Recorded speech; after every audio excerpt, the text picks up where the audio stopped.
welcome back to the Citizen channel and my continuing look at the history of Manchester City from 1880. Yes, I have no idea which episode this is, but we're up to the 1973-74 season, which, of course, at this stage, this is my second year going to away games, so a lot of personal sort of observations as well. So they go on for a little bit longer at the moment, but hopefully a little bit more interesting as well than just stating facts and figures from many things.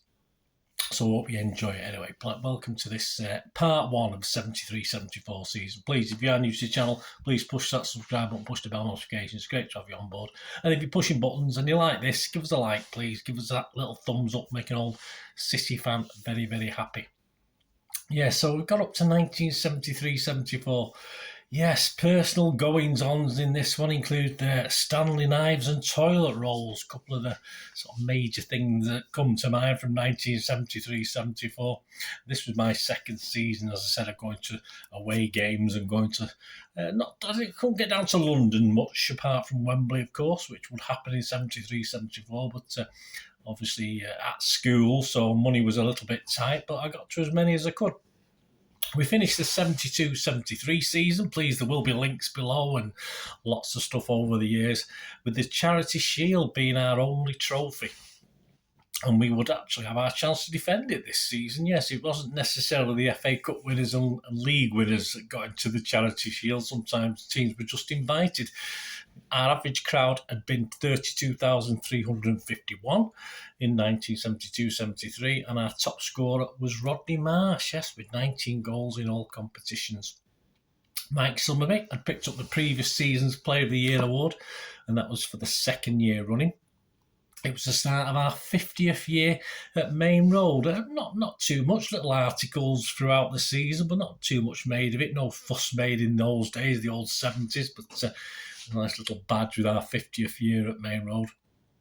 And we'd start the season with a manager who didn't really want the job, not because of he didn't want it, as in I don't want this job, but his health wasn't great. But obviously we started the season with a manager who was a little bit poorly, but at least we would have a trip to the Twin Towers, which would be nice, and an unexpected return of a Scottish legend was on the horizon. We'll see how that pans out as well.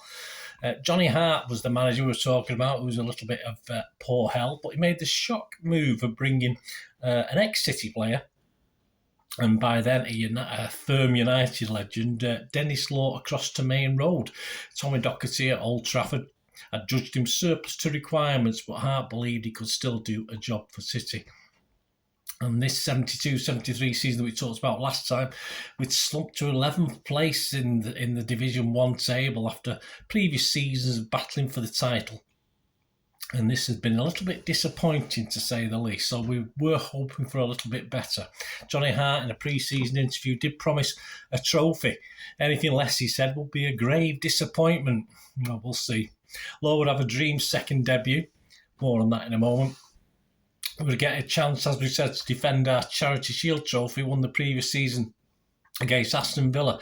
This time, yes, we invited, or the FA invited, second division winners Burnley to take part in this, and they visited Main Road to take part just before the season began, and the Buggers sodded off back to Turf Moor with it after a 1-0 win in front of 23,988 fans. Despite City being the far better team, we couldn't put the old ball in the onion bag, so they won 1-0. It was definitely a smash and grab to nick the giant ashtray off us and take it back over the Pennines, or back over to the Pennines. City started 11 that day. Corrigan, Buck, Donachie, Doyle, Booth, Oakes, Summerby, Bell, Lee, Law and Marsh. So a lot of familiar names. The enigmatic Marsh, at his own request, had been removed from the transfer list with the approval of the board. If City were firing blanks that day against Burnley on August 25th in our opening Division 1 encounter, it was Dennis Law on his second league debut for City that scored 2 of the 3 goals in a 3-1 win. Colin Bell getting the other against Birmingham City. Yeah, going back to my little personal observations, the game was pretty memorable for me, as myself and my mate Chris had arrived early. Maybe other guys hanging around as well. I was mainly with Chris, but there's always odd lads that join us, etc. And we were happy, yeah, pretty happy. We got there nice and early. We were a bit surprised. We were legging up the back stairs of the Kippax, those famous steps at the back, to join what we believed was an early bunch of noisy City fans who were already singing in the Kippax. But imagine our shock when we got to the top and realised the shouts of City, City, etc. were not Manchester voices, but those of hundreds of Birmingham City fans who had got in, yes, very, very early, and they'd actually taken the Kippax at that stage. You're probably talking an hour and 3/4, an hour and a half, certainly could even be 2 hours before the game when the gates opened originally. So, yes, that was a sight we saw, very shocking. As 14-year-olds, I'd like to say that me and Chris led the lads in the battle to retake our stand, but we'd probably leave that to bigger lads at the time. As many know, Birmingham lot were quite handy in those days, and for many years to come, as I also would find out in a game at St Andrews the following season, but obviously more of that in the vlog on the 74-75 season. But come 3 o'clock, I'm not 100% sure, don't know how it happened, but the Brummies were ousted and the Kippax was back in our hands. We just sort of slotted ourselves back in with the boys, I'm not sure of any trouble in the stands during the game. I was a little young then to fully understand it, but the whys and wherefores. But I only ever remember in those days there being trouble in the Kippax, etc., and around the ground in the derby games against United. There was very little when we played any other opposition. I'm sure there was, but as I say, to a 14-year-old, I wasn't really aware of that. Anyway, a good start at home, a 3-1 win. We know it was always our away form that was our Achilles heel, even in those days. And in the game, Skip, Tony Buck, received a painful hip injury, but Hart didn't immediately put him back in the side when he declared himself fit. And by the end of September, he will play his last game for City at the ripe old age of 39. In the boardroom, always boardroom things at City, as we know. Eric Alexander had relinquished the chairmanship. And that cheeky chappy, that nice chappy Peter Swells, was preparing to take over.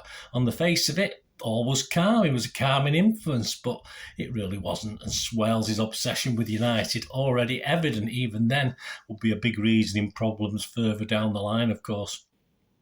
Alexander said of Swells and City's future, the future will be very safe and the club's strength will continue to grow. A defeat in our second game at Derby County on August the 29th had a silver line as legend Glyn Pardoe returned to action on a regular basis. He'd played a handful of games since the best incident at Old Trafford way back in December 1970. Dennis Law was on fire, no doubt keen to show Doherty had made a mistake. If he wasn't scoring, he was supplying the assists and was recalled into the Scottish international squad by Willie Ormond. He, alongside a new young talent who went by the name of Kenny Dalglish, would help fire the Scots to the 1974 World Cup finals. Defeat at Turf Moor 3-0 on the 29th of September was a disappointment, but was remembered more, as mentioned earlier, as Tony Buck's last game in the sky blue shirt, or certainly for a competitive game anyway. I was there that day. I went to Burnley on the football special. Before the game, City fans were chasing Burnley fans out of the ground, many jumping back over the turnstiles. You could see them leaping over the Burnley fans to get out of the ground as they were attacked by a large number of City fans. There's many thousands there that day without any real segregation to talk of. After the 3-0 loss, the walk back to the train station turned into City fans getting away from a very small number of police escort and rampaging through a shopping centre. I just remember running. I didn't do anything damage myself. I just remember running with the mob. Windows were being smashed, stuff was being turned over until eventually, as we continued the walk back, a bigger police presence regained control to escort hundreds of Blues back to the train station. And now non-playing Tony Buck was quickly installed as assistant manager, and no less than Joe Mercer was quoted as saying, "Buck will succeed." On the 5th of October, City 9th, the boardroom changes happened. So please join me in part 2, where we're going to look back. Well, we're not going to look back. We're going to look forward to what happens on the board, who arrives, what's going to happen. And we get the arrival. One of the first decisions the new board and the new chairman, Mr. Peter Swells, has to make is appoint a new manager. So we get to find that in part 2. So please, hope you enjoyed that. Let me know any personal memories you've got of those times, those games where you're at Burnley. Remember that Birmingham game? As I say, these things stick in my mind. There's so many things I forgot, but there's always things will sort of stick there and you'll remember forever and ever. So let me know your thoughts and your memories. So join me for part 2. Thanks for watching, guys. Until we meet again, that's one thing, don't I? Please stay safe, Blues. Come on, City. Bye for now.